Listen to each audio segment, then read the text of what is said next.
madaxda reer galmudug oo ugu horeeyay Sheekh Shaakir iyo dhammaan shacabka reer galmudug waxaan ugu hambalyeeynaayaa agaasimka munaasabadan aan isugu nimid oo aan aaminsanahay inay baal dahaba ka geli doonto taariikhda ummadda Soomaaliyeed marka labaad waxaan rabaa inaan u mahad celiyo martida noo timid walaalkay ambassador Giyo oo matala urur goboleedka IGAD iyo walaalkay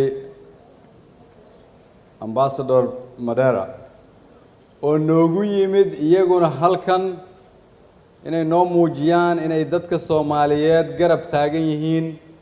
meel walba ay joogaan gobol walba ay joogaan waad ku mahadsantihiin garab istaaga waa ku mahadsantihiin inaad magaalada Dhuusamareeb noogu timaadeen si aad noo garab taagnaataan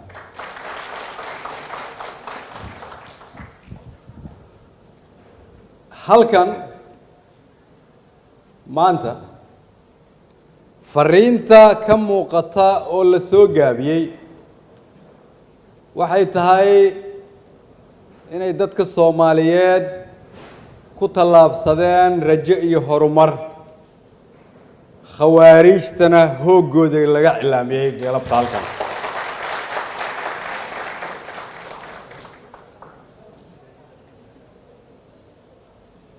halkan waa reer galmudug oo fariin u diray Soomaaliyada inteeda kale oo yiri nagu dayda walaalayaal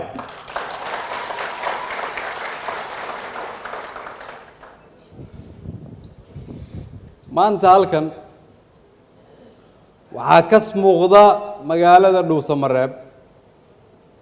in wixii 11 maalmood ka hor loo maleynayay inaanay maskaxda geli karin inaad indhihiina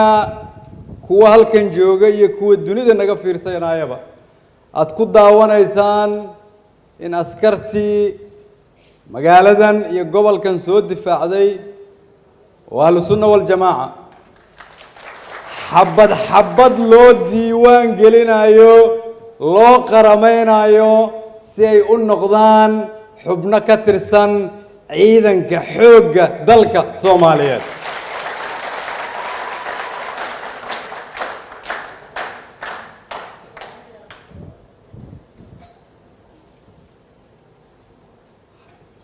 waxaa socota shaqo kale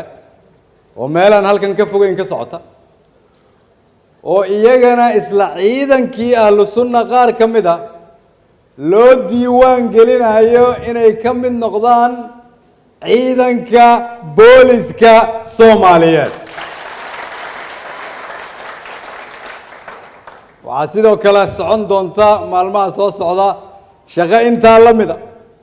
oo iyagana loo diiwaan geli doono xubno askartii halkan ka soo halgantay ka mid ah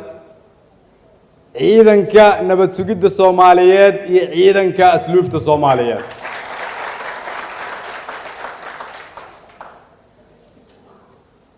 ciidamadaas iyo hubkooda laga bilaabo maalinta la diiwaan geliyo waxay qayb ka noqon doonaan ciidanka xoogga dalka Soomaaliyeed oo lagu difaaci doono qarannimada iyo dawladnimada Soomaaliyeed sidoo kale waxay noqon doonaan ciidan ka amar qaata taliska ciidanka xoogga dalka ama booliska ama nabad sugidda ama asluubta mid walba la diiwaan geliyo meel walba oo waajibaad looga dirana ay u tagi doonaan Soomaaliya oo dhan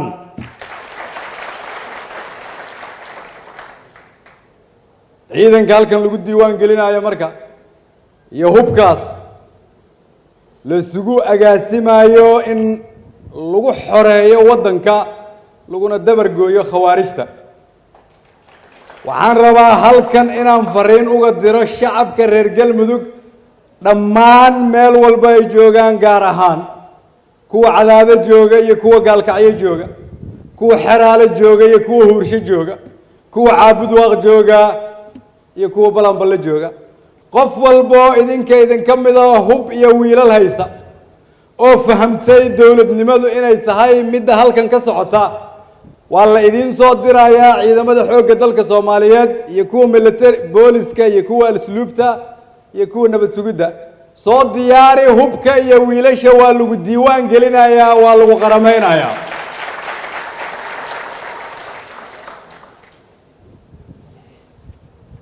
galmudug waxay ku socotaa inay noqoto astaanta qaranka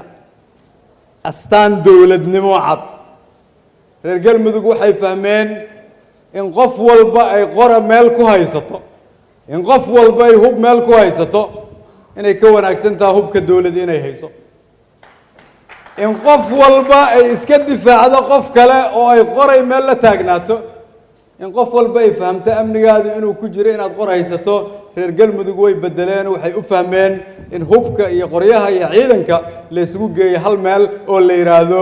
dawladda Soomaaliyeed iyo mustaqbalka ummadda Soomaaliyeed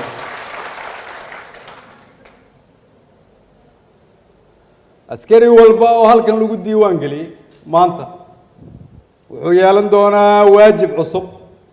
wuxuu heli doonaa xuquuq cusub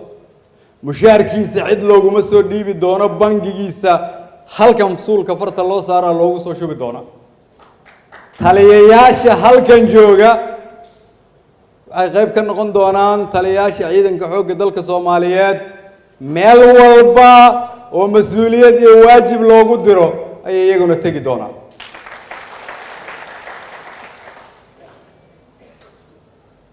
waxaan rabaa shacabka